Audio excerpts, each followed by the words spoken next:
Vai lá, Wilson, continua. Não, nem comecei. Então, Então, é o tipo do filme esse que precisa de um capital de informações para que você saboreie, para que você aproveite.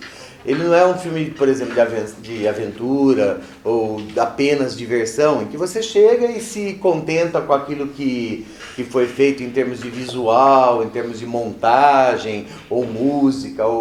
Não, ele não é assim. Ele demanda, ele precisa de um capital cultural. Ele precisa que você entenda as partes do que está acontecendo.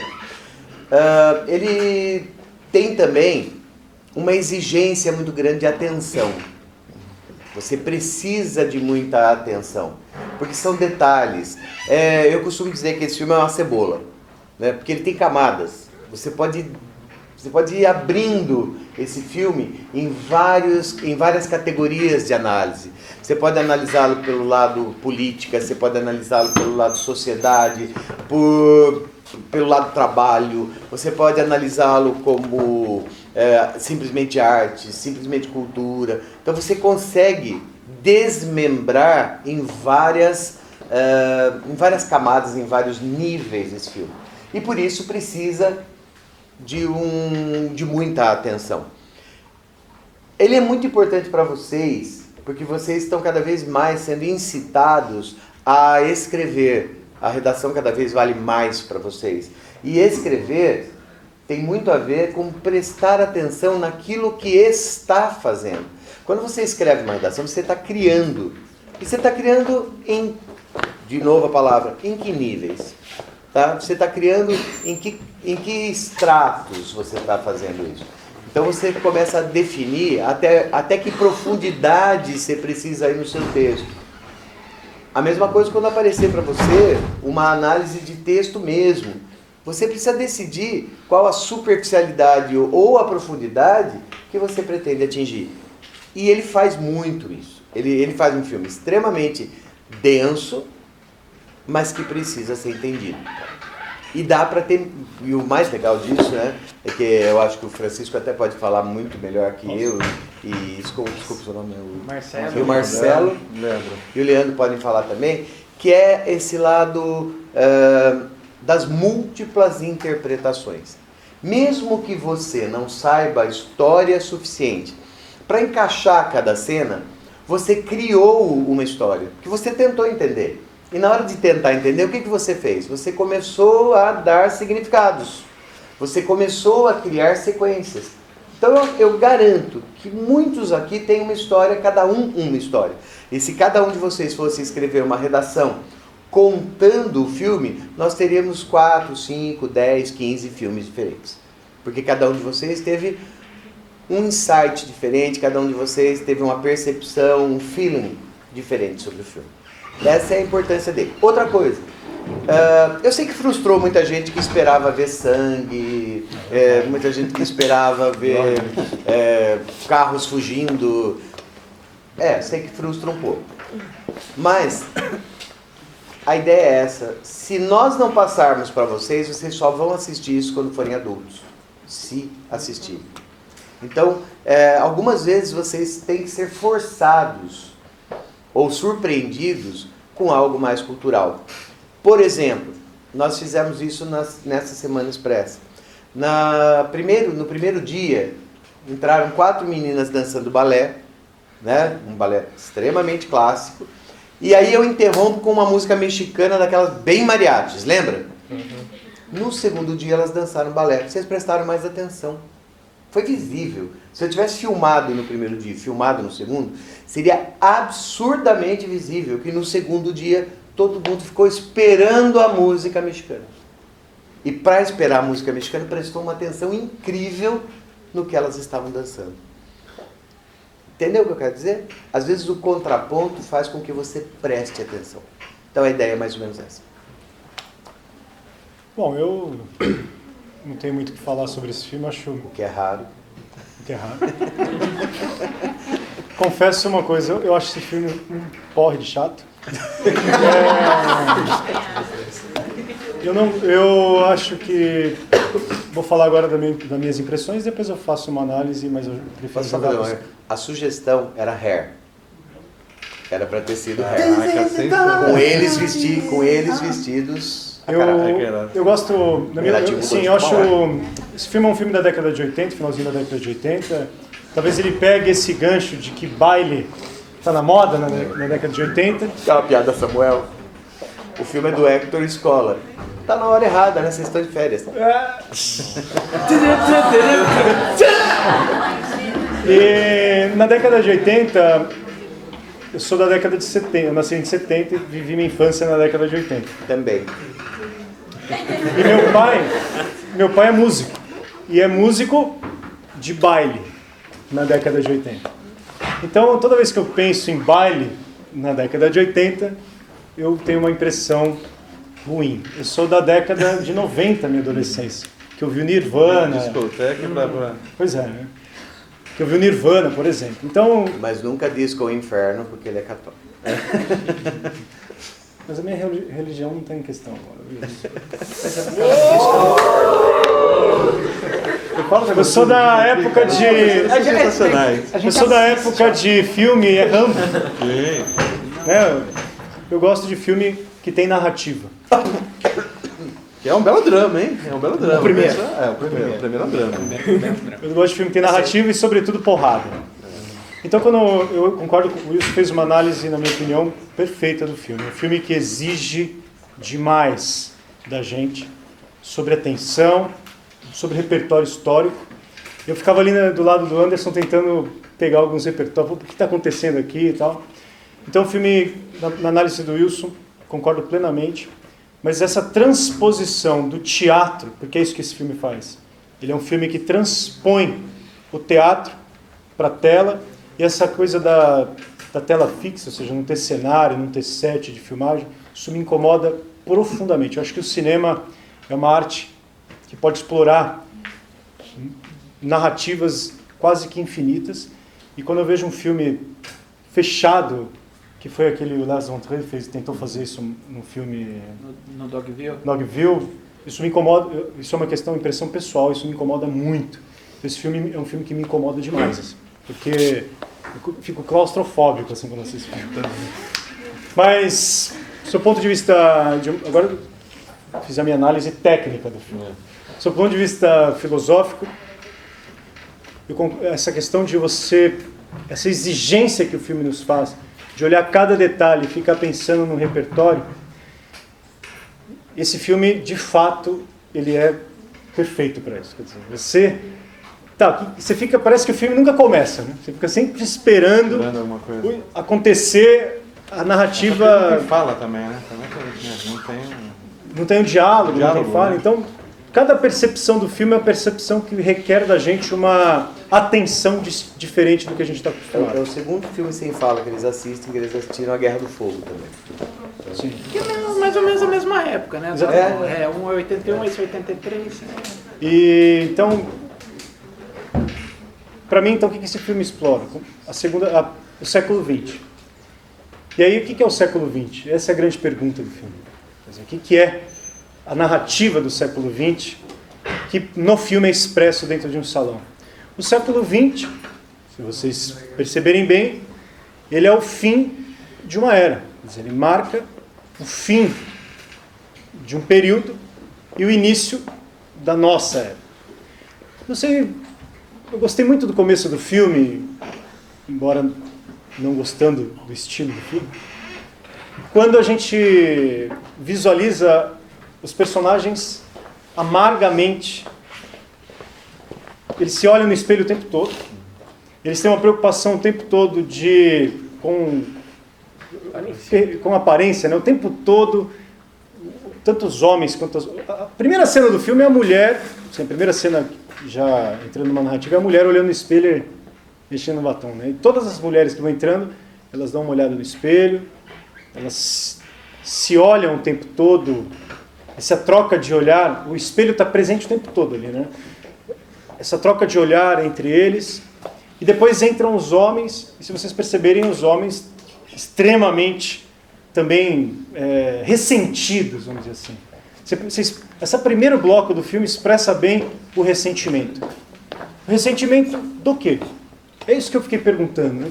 Por que eles são pessoas, os personagens são tão ressentidos, tão amargurados? Né? Eles medem uns os outros com extrema desconfiança. Né? Eu fiquei pensando por que essa desconfiança, de onde vem essa desconfiança, o que ela expressa essa desconfiança, já que é um filme que deve explorar da gente assim, certa simbologia. E no meu modo de entender, essa desconfiança é a desconfiança justamente entre as nações. Né? Cada personagem, em certo sentido. E embora, das classes ali, no caso. E das classes também.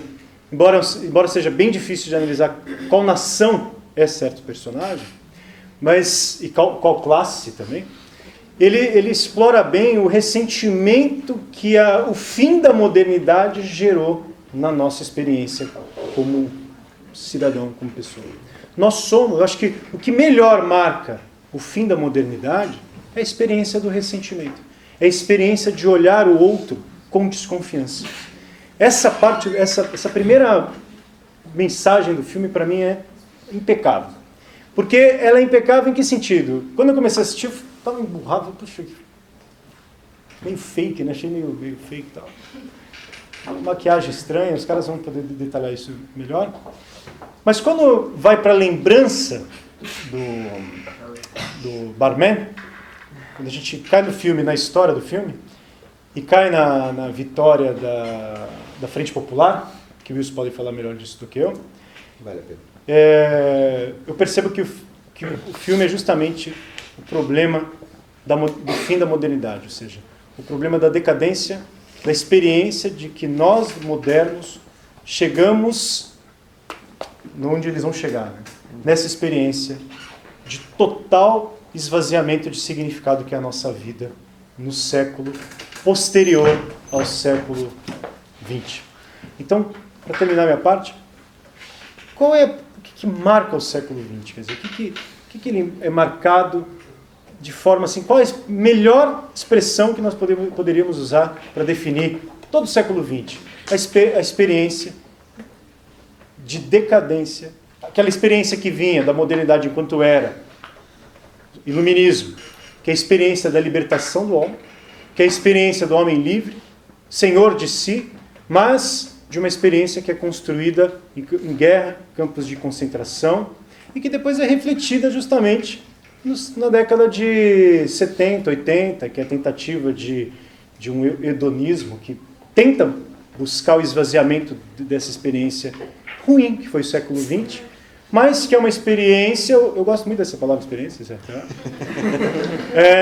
Mas que é uma vivência que cada personagem passa de tentar buscar sentido da vida, mas que nunca é alcançado. Nós somos herdeiros, nós somos filhos destes pais. Né? Nós somos filhos destes que tentaram buscar uma vida significativa no final do século XX e não conseguiram. Então acho que esse filme explora bem, marca bem isso. Só um detalhinho. Esse século XX foi tão ruim para a maioria dos pais que houve uma mudança no tratamento de vocês que são netos. Vocês foram mimados. Mimados por quê? Porque a vida dos avós dos seus pais foi tão difícil e contraditória que eles trataram os filhos com um certo protecionismo. Não querem que passe a mesma coisa que eles passaram. Nossa, exatamente. A nossa geração passou por isso. Nossos pais tratavam a gente como você vai estudar porque eu não pude. Meu avô tratava... Tudo que eu não tive, você vai ter. sei do que o meu avô tratava meu pai nunca me tratou do jeito que meu avô tratava meu pai. Cria-se uma bolha de proteção. Exatamente. Que estourou em vocês. Da minha geração pra frente, foi uma coisa muito mais protetora. Eu não digo... O mimado sempre é uma coisa meio pejorativa. Eu gosto de usar mais a expressão bolha protetora. O mimado dá a intenção que ele é mimado. Mas houve sim uma formação de proteção das nossas gerações aqui pra frente. Isso com certeza teve. Muito diferente do que eram as gerações do meu pai e do meu avô. Sim, essa percepção é muito boa. Uma coisa que eu acho bacana ver o pessoal vendo aqui, que vocês passam esses filmes, a gente tem também essa mesma percepção no site. Eu vou fugir, mas não vou fugir, tá? Só pra vocês terem uma ideia, a gente colocou o pessoal para assistir, gravamos sobre Mad Max, o primeiro Mad Max de 80, né? Sensacional. 7-9. Porque teve o que saiu agora no cinema, que todo mundo adorou. A gente O pessoal- é clickbait, nós somos retrôs, né?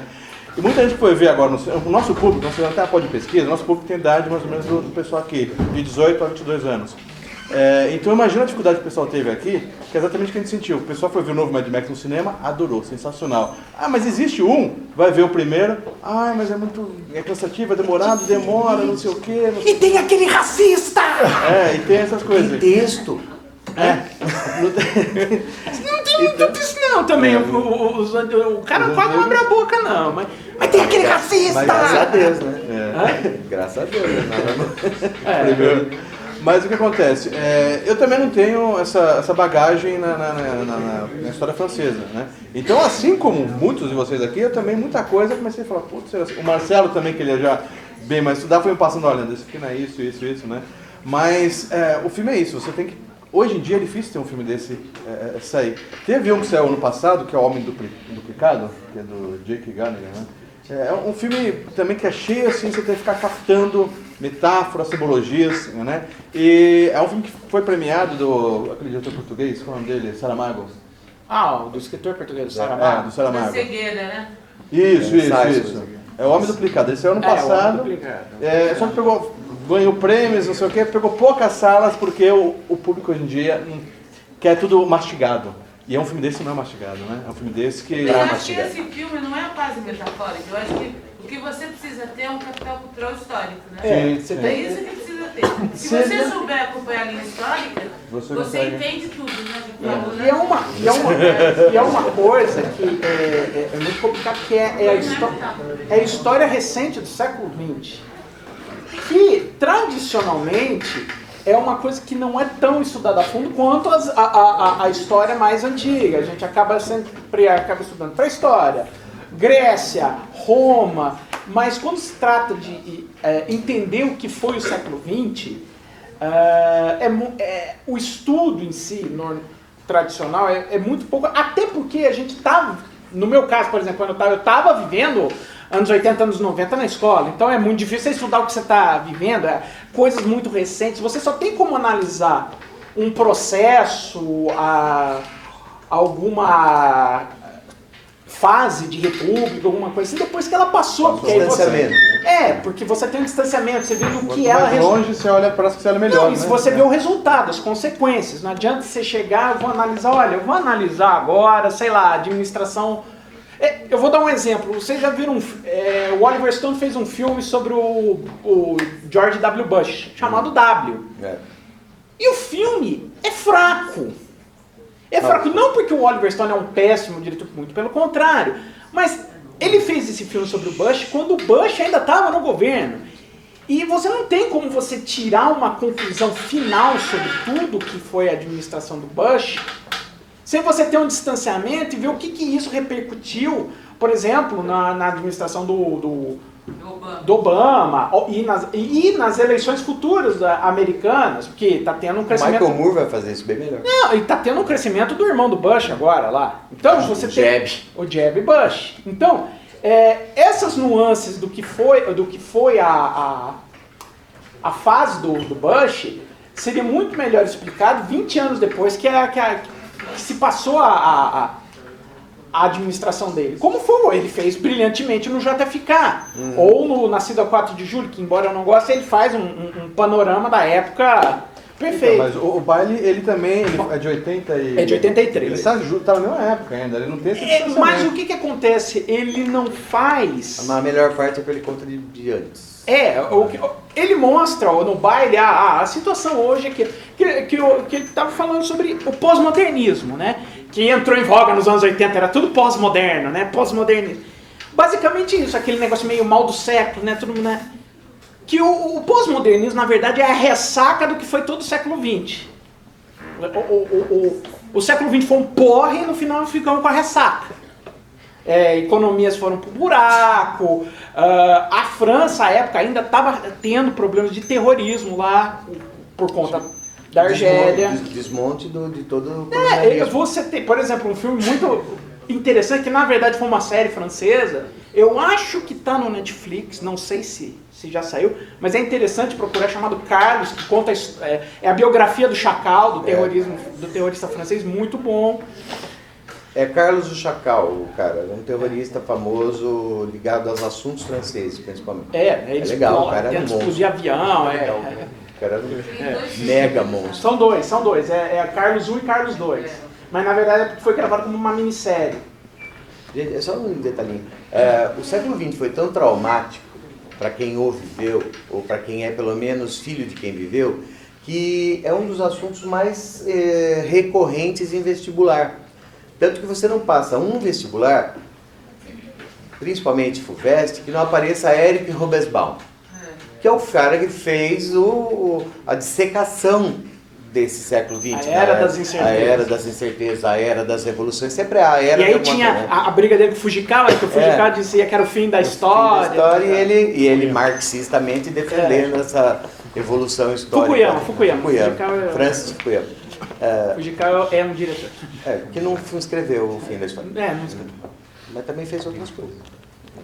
Bom, quem mais? O Eric depois. Então, basicamente, o que a FUVEST coloca é o Eric Hobsbawm, que ela é fanática pelo Hobsbawm, ele sempre aparece. Aqui no caso do Brasil é o Boris Fausto. Tá? Então esses são os dois porque fazem o mesmo tipo de análise socialista marxista.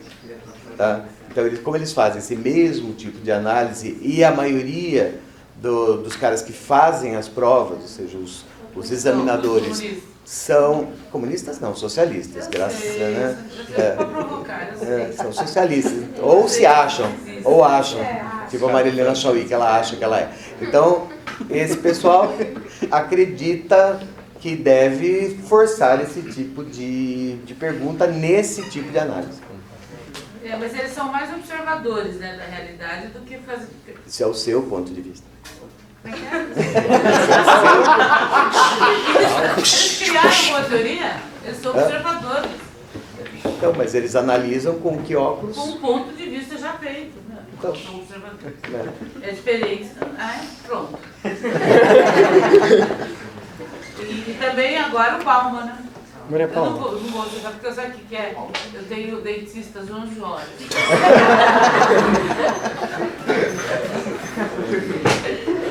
O Bauman também, que eles adoram, né? Nossa. Bom, mas em se tratando daí, que o filme em si tem uma história, né? O filme tem um personagem principal, né? E alguém pode falar quem é o personagem principal do filme? O baile? O salão. O salão. O salão de baile é o personagem principal. Você conta toda a história e você usa esse salão para contar toda a história recente da França. O filme é uma coprodução Itália, França e Argélia. Isso é muito importante porque acontece no desenvolvimento do filme. Aquele argelino lá, o Pied Noir, né?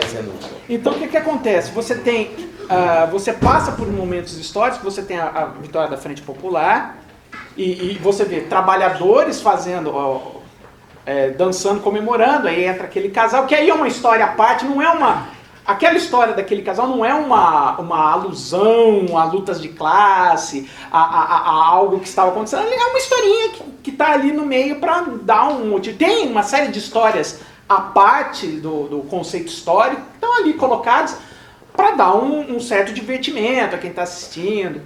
Qual casal você está falando? O casal rico.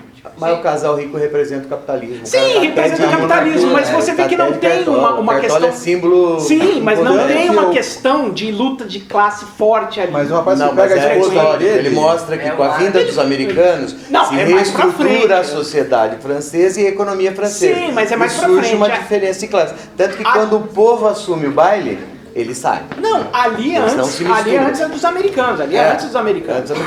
O que está acontecendo, ele está no meio eles estão na festa, o cara está observando, você tem uma representação. Aliás, esses personagens estão lá mesmo para dizer para o espectador, ó, isso aqui é a elite, e esse aqui que estão fazendo a festa é a classe trabalhadora. para ninguém pensar, é uma elite que está fazendo festa. Então eles estão ali mais jogados mais por isso. As decorrências vêm mais para frente, né? Aí você tem a chegada dos nazistas, né? E os nazistas tomam a França. É muito importante isso a gente perceber, porque antes você estava vendo uma festa, o pessoal fazendo aquela dança com a bandeira, e é uma bandeira vermelha, né? Legal. É, da França. Não, no início. No início. Da Frente Popular. Quando a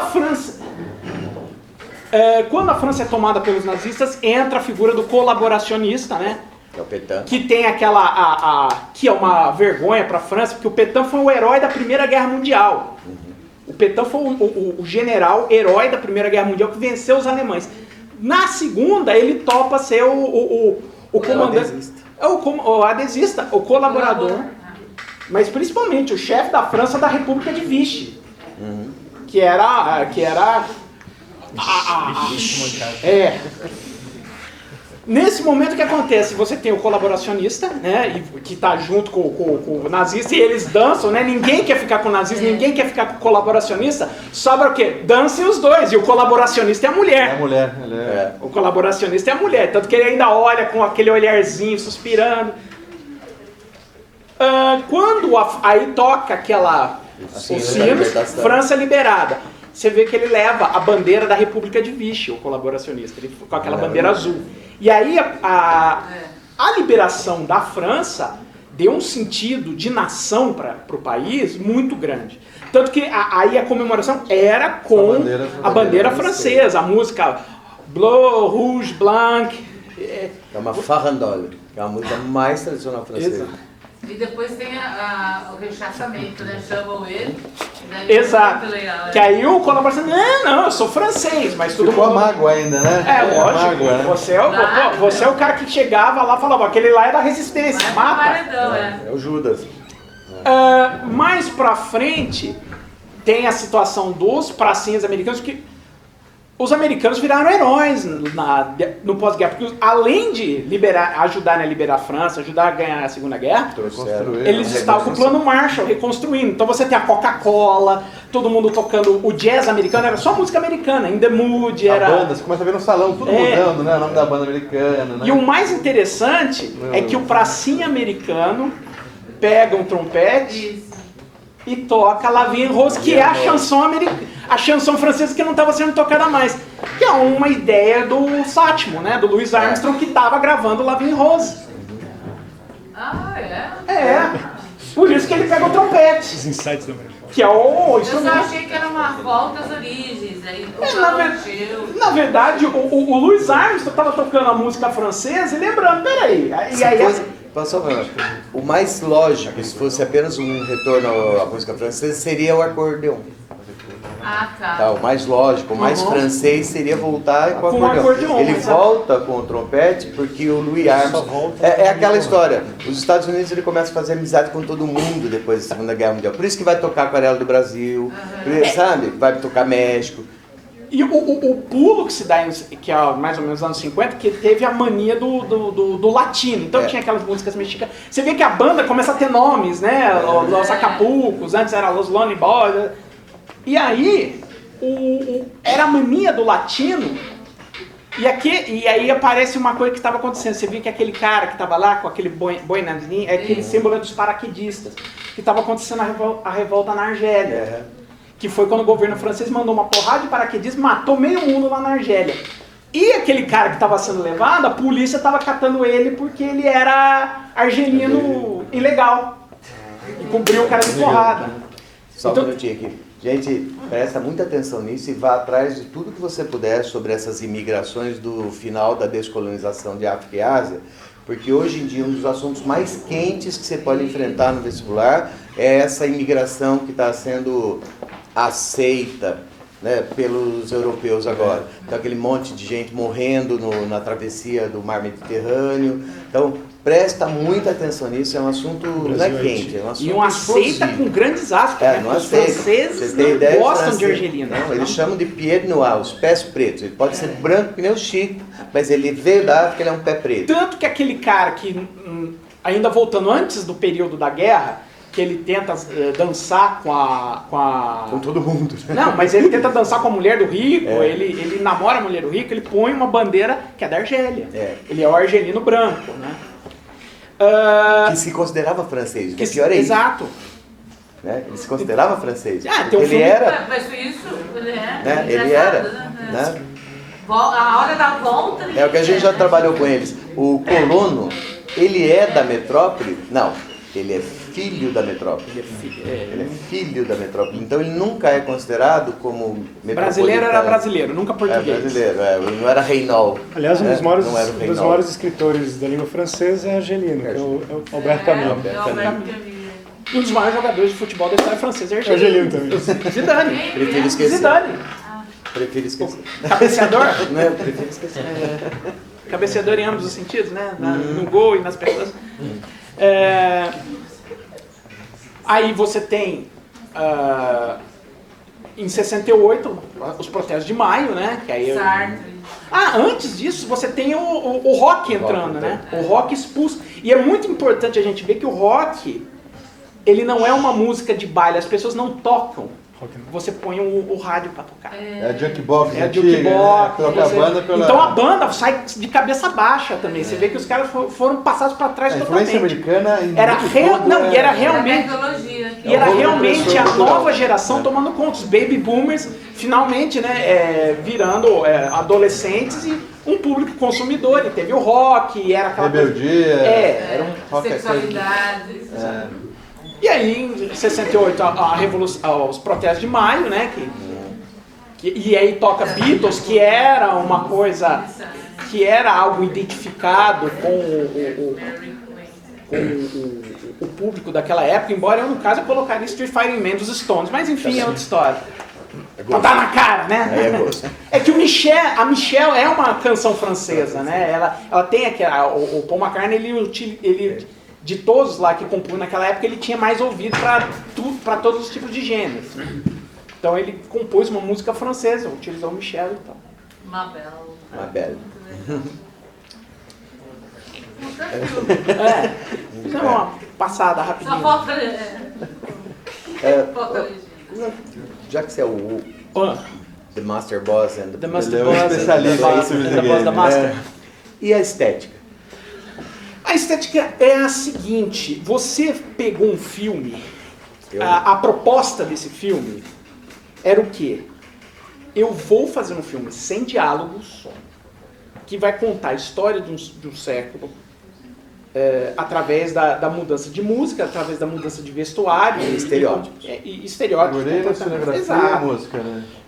Basicamente ele utilizou conceitos do início do cinema para fazer esse filme. Cinema mudo, você disse? Sim, então você tinha, primeiro, o cinema mudo, quer dizer, o cinema onde você não tinha o som, a pessoa falando.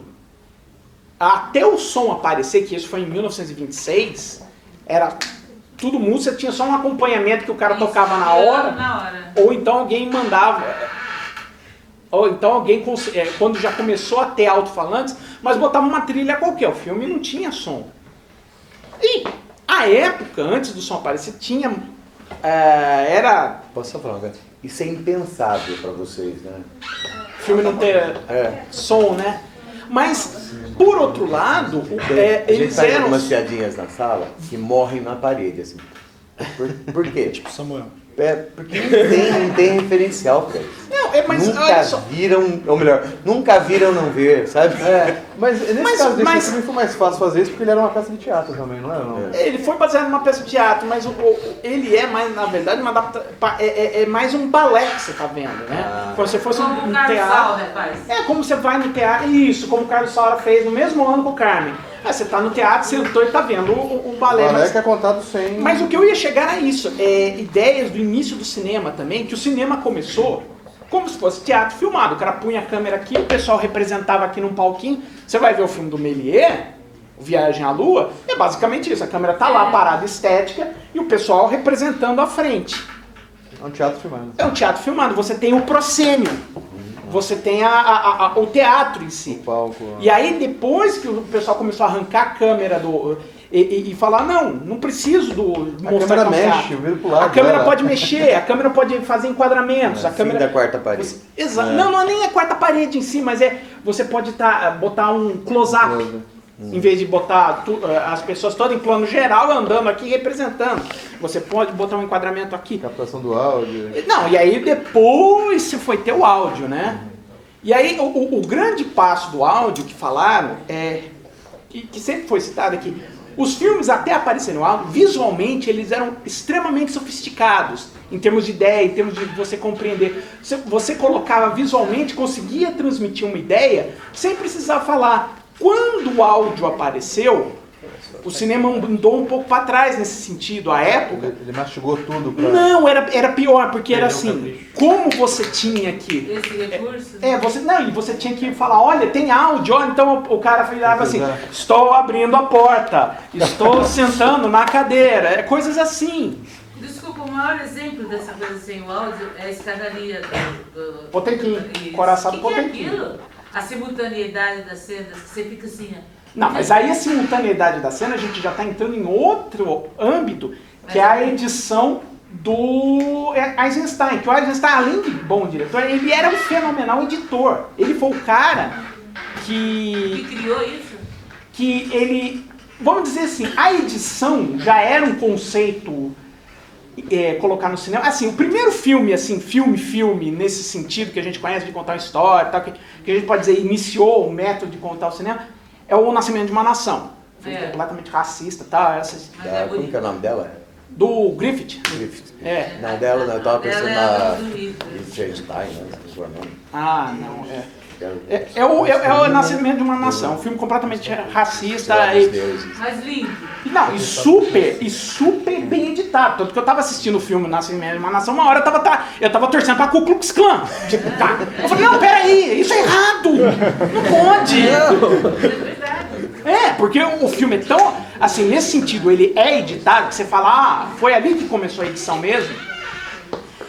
E o Eisenstein deu um passo pra frente. Vocês sabem o que é edição? Ele levantou a mão. Agora ninguém mandou levantar. Ele é cineasta. O filme ele não é filmado assim do começo pro fim. Ele é filmado em pedaços e depois esses pedaços são cortados, editados, tá bom? Então editado é isso, é a montagem de todas as cenas. Era isso que você ia falar, né? Numa ordem, numa... Entendeu? Então, Ele é cineasta, ele tá escondendo aí a... Só que é o seguinte, o Eisenstein, ele jogou a edição para um outro patamar. O que ele fez? Ele catou... É engraçado, porque a gente tá falando baile e a gente tá indo para um outro lado, mas ajuda.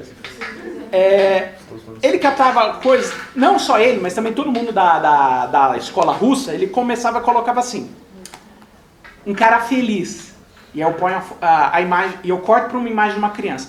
Eu estou feliz porque eu vi uma criança, eu me emociono com uma criança. Ele põe a mesma imagem da pessoa feliz, a mesma. E aí a próxima imagem é um prato de comida. Eu tô feliz que eu tô com fome e vi comida. É bem narrativo. Assim, não, ele tá usando né? a narração, mas ele tá usando imagens que não tem nada a ver. Uma pessoa feliz pode ser feliz com qualquer coisa. E junto com uma outra imagem, você dá um terceiro significado. Então foi isso que o Eisenstein fez. Então, o mais importante até do que o Eisenstein entendeu que a edição consegue dar um terceiro significado a duas imagens, entendeu? A junção das duas gera uma terceira coisa. Então, o importante, às vezes, conta a direção. Estraga a direção. Tem cineasta que põe o cara que faz a montagem junto com ele, mesmo. Não, existem cineastas que ou editam o próprio filme, o caso do Robert Rodrigues, que quem viu Sin City, ele edita o próprio filme, mas tem cineastas que sempre colaboram com o mesmo editor. Que se vocês forem ver, o diretor de fotografia e o editor são as colaborações mais frequentes dos diretores. O Spielberg trabalha com o Michael Kahn desde, deixa eu ver aqui... Não, o Tubarão foi, acho que ou do 1941 ou do Caçadores da Arca Perdida. Vão lá, mais de 30 anos, é o mesmo cara editando o filme. Você sabe que tem uma escola de documentaristas que fez, por exemplo, o Cacheiro Viajante? Não o Cacheiro Viajante da Ribeira, um documentário sobre o Cacheiro Viajante. Que fez como o Kennedy foi eleito. Você sabe, é muito legal, é um documentário diferente.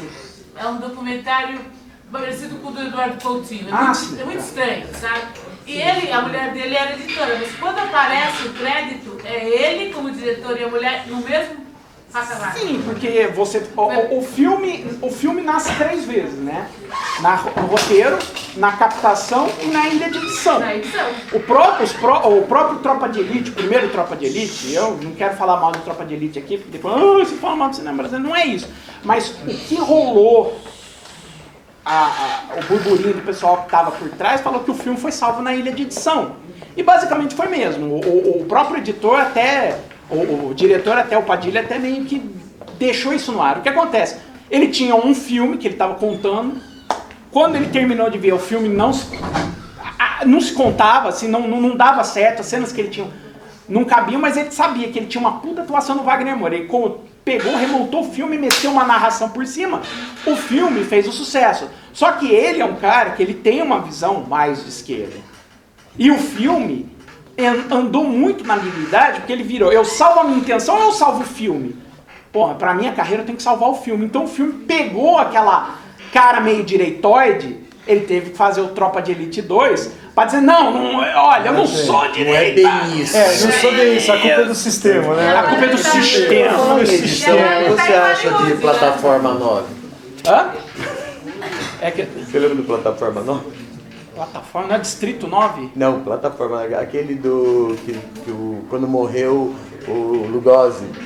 O Plan 9 from Outer Plan 9, Space, tá. Uhum. O do Ed Wood. Esse é o show da edição, né? É o show da edição, que o Lugosi morreu, botou outro cara lá e fazia o mesmo personagem. Mas não só isso, o cara tinha 3 roteiros, né? Um de filme, um de gangster, um de Alien vampiro e um de Alien. Ele decidiu fazer os 3 no mesmo filme. Quer ver um filme que foi salvo pela edição e é um clássico? Tubarão.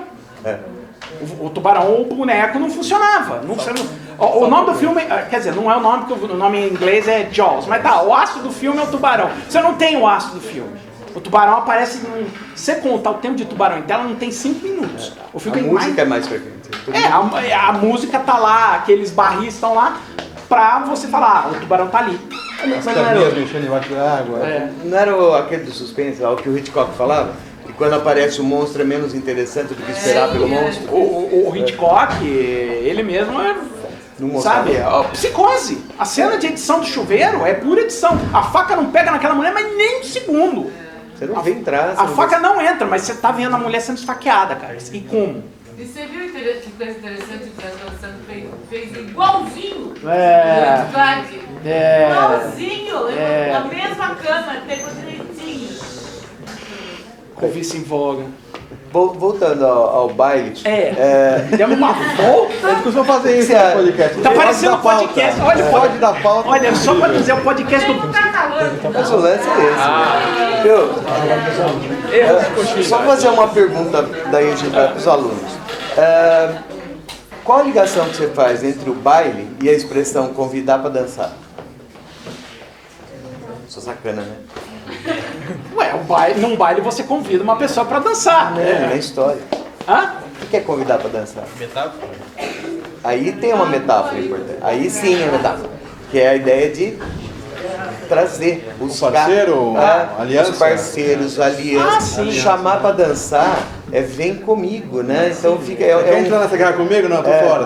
Tô fora. Então você não foi chamado para dançar. Você vai ser chamado para dançar. Mas se você vier dançar comigo, aquele jogo de aliados que acabou criando a Primeira Guerra Mundial e acabou criando a Segunda Guerra Mundial. Sim. Né? Quem tá comigo, quem não tá comigo. Quem não tá comigo tá semigo, né? Tá brigando do outro lado. É interessante, por exemplo, tem um detalhe que foi muito interessante no filme, que o colaboracionista, que você até falou que ele ainda continuava lá, né? Vendendo coisas depois. Então, contrabando.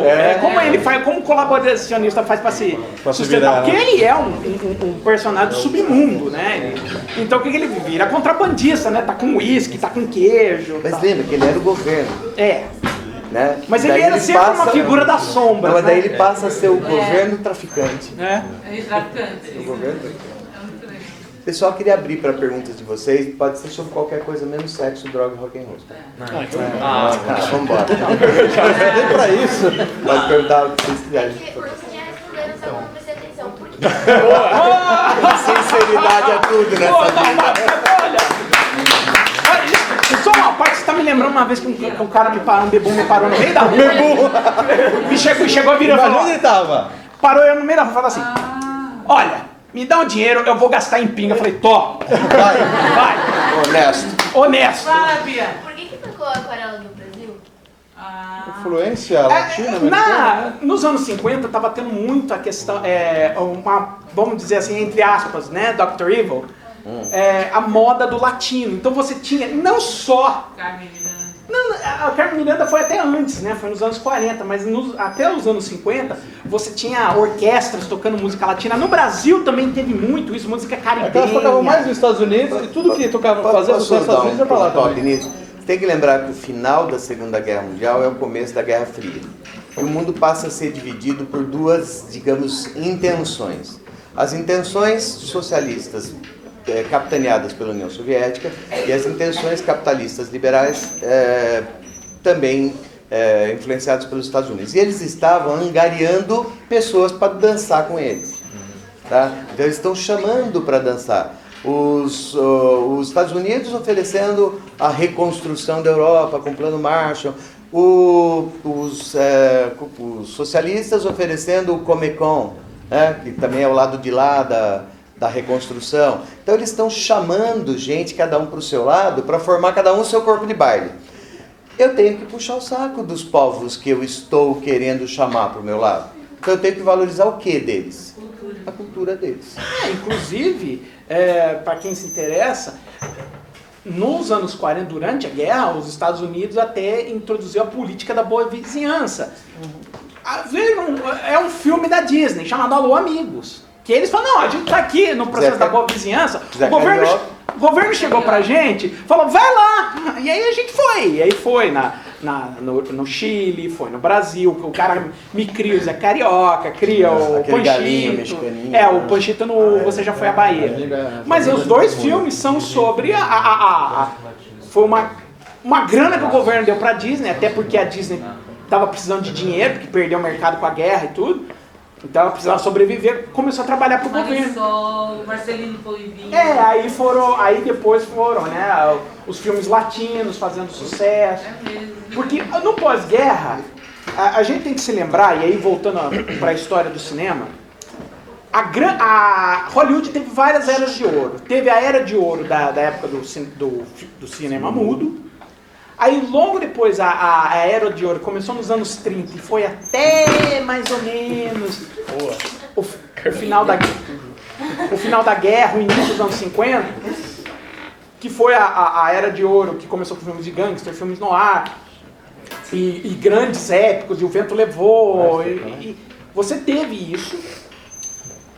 Com o advento o pós-guerra, surgiram novas estéticas de cinema e esses filmes começaram não apenas a fazer sucesso na Europa, mas tem uma abertura nos Estados Unidos. Parece coisa de louco falando agora, mas esses filmes eram vistos no cinema dos Estados Unidos, filmes do neorrealismo italiano. Não, o alemão foi antes da guerra, o expressionismo alemão. Ele está falando da Sofia Loren, Tô falando, Vitória de Sica, Roberto Rossellini, então Ladrões de Sabonete, Roma, Cidade Aberta. Aí veio a Nouvelle Vague francesa, que é o Godard com o Acossado, o Truffaut com Os Incompreendidos. Esses filmes, e teve nos anos 50 o Ingmar Bergman. Esses filmes eram passados nos Estados Unidos, não era uma distribuição pequena, eles eram assistidos. Foi só a partir dos anos 80 para frente que o mercado do cinema, inclusive com a entrada do blockbuster, meio que ficou reduzido para os filmes europeus. A distribuição era praticamente inexistente. Hoje, por exemplo, filme europeu, o cara põe algumas salinhas, né? umas salinhas em Los Angeles e Nova York. Se tiver que ler, americano assim. Mas isso foi depois mais dos anos 80 para cá, porque até os anos 70 esses filmes tinham uma certa penetração no mercado americano. Né? E eram filmes que, por exemplo, o que aconteceu nos anos 50 foi que o cinema americano teve uma queda. Por isso começou aqueles filmes com 3D. Parece alguma coisa que te lembra hoje? Não. Filmes com 3D. Aumenta a tela, mas o que vai adiantar? Filme bom enrolado. E você teve os filmes, eles ficaram bem caretões, né, cara? Os únicos que estavam fazendo um cinema mais interessante de ver eram o Hitchcock, né, mas ele era de gênero, então todo mundo descia o cacete nele, ele só foi reconhecido com o pessoal da França, o Godard e o Truffaut, que antes eles eram críticos da cahiers do cinema, e o Douglas Sirk fazendo melodrama, mas eram uns melodramas subversivos, né? Ele falava, olha como a sociedade americana é uma merda, tal. Essa era a ideia dos filmes do Douglas Sirk. E aí, nos anos 70 só, que foi a grande era do cinema americano recente. Que era um filme... Não, era o Scorsese, o Coppola, que eram filmes críticos da sociedade americana. E filmes... Mas não blockbuster. Não, o blockbuster foi criado com o Tubarão e logo em seguida com Guerra nas Estrelas. Que aí eram filmes mais com efeitos, mais detonação e tal. Mas filmes assim, críticos, tipo Poderoso Chefão, Conversação, Taxi Driver, foi na época dos anos 70. Então, Por que aquele político fala assim? porque o olhar do político era um olhar gay, assim? Não. Tá falando do estranhão lá. Eu acho que deve ser, eu estou chutando, eu acho que deve ser alguma simbologia de tipo no olhar de frente, sabe? Porque é considerado que quem olha de frente está falando a verdade, está sendo mais direto. O olhar de lado é considerado sorrateiro, é considerado algo desconfiável. E ele era uma pessoa desconfiável e, portanto, ele passa A gente essa tá ideia falando com o olhar. colaboracionista? É. Tá, o que aquele olhar desgueio passou pra você? Simples.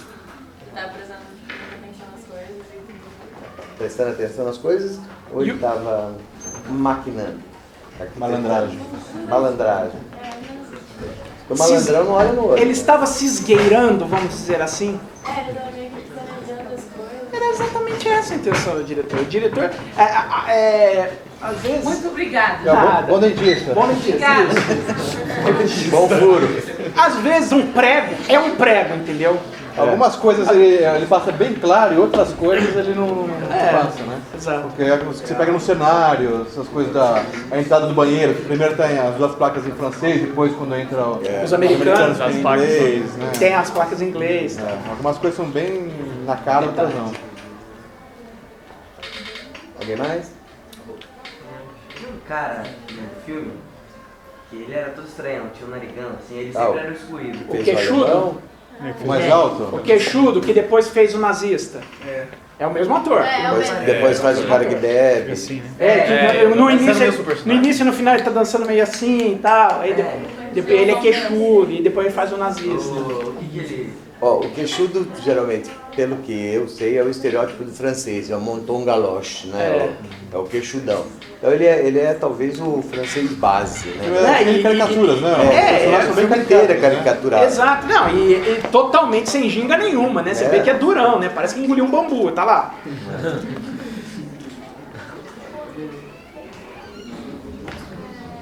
Aquela mulher que fica excluída sempre que usa uma cor. E fica sempre lendo alguma coisa do cinema. É a única que não se olha no espelho no início do filme, essa mulher, né? Vocês perceberam? É a única que não se olha. Sei lá, ela se sente mais segura, de repente, pra não se olhar no espelho também? Ela sempre tá por trás da revista. Ou ela sempre não tem dá um- esse valor, porque Ou ela tem que não lembrar oculta. que desde o Sartre você tem aquela ideia da Simone de Beauvoir, né? De feminismo, e talvez olhar no espelho seja uma vaidade. Ela me parece uma intelectual, porque ela está lendo sempre. Ela tá sempre lendo. Só Mas que ela ela tá vai lendo mudar sempre. o que ela É, lê. caderno de ela- cinema, né? Tá sempre lendo a revista de cinema, né? É uma alusão a Cahiers, né? Ao pessoal da Cahiers, o Darto foi. Então, os intelectuais franceses, né? Então, e tem você aquele vê. outro homem que é o contraponto dela, que é aquele de terno sempre jacar, com óculos quadrado preto. Mas você nota, Também os a intelectual é aquilo. Eu estou assistindo ao que está se desenrolando. participa, Ela né? quase nunca participa, ela está assistindo o que está desenrolando. Mas quando o nazista veio para dançar com ela, não. Então ela, na verdade, basicamente é uma visão do escola também, para a visão do que é o cineasta. Eu estou aqui documentando a história, tô vendo a história aqui. Tô vendo, mas não vou mexer. Mas é aquela parte daquela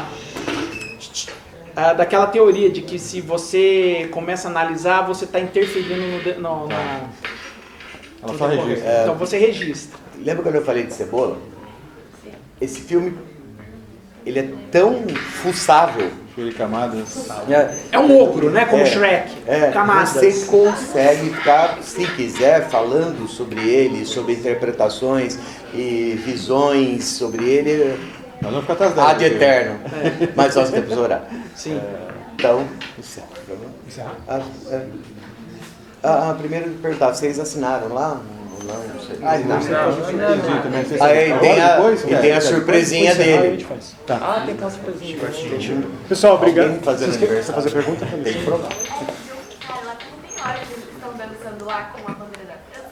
Tem um cara que sai correndo, assim, desesperado, que começa a, tipo, parece que excluir ele da onde. Então É o colaboracionista.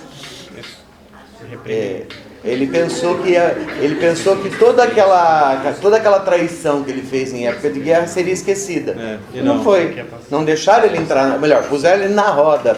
Como a gente fala, bota na roda. Eles mostram, ó, é esse aqui, É ó. O personagem Cara, desde o início, exposto. vai ficando, né? Alguns são, outros não. Esse é o único que fica o meu personagem, eu acho. Não, ele vem, o ator vem como o milionário. É o mesmo Tem ator que mais, faz o tem mais, milionário. tem mais. Aí ele aparece como colaboracionista aí e depois Mas ele ele volta com o colaboracionista depois. só volta na parte dos americanos, que ele volta como contrabandista pra mostrar, ó, não é que a França chegou, pô, todo mundo na cadeia ou então meteu fogo, não. Mas o cara passou a ter uma vida mais desgraçada, né? Ele teve que virar contrabandista pra poder se virar. Pessoal, a gente vai encerrar. Eu agradeço imensamente a Peraí, presença. tem o... Ele vai encerrar depois. Ele vai encerrar depois. Agradeço imensamente. Olha, não tem nada melhor do que sair mais culto de um lugar. Eu agradeço aí a presença de Isso é vocês. verdade. Aprendi pra caramba.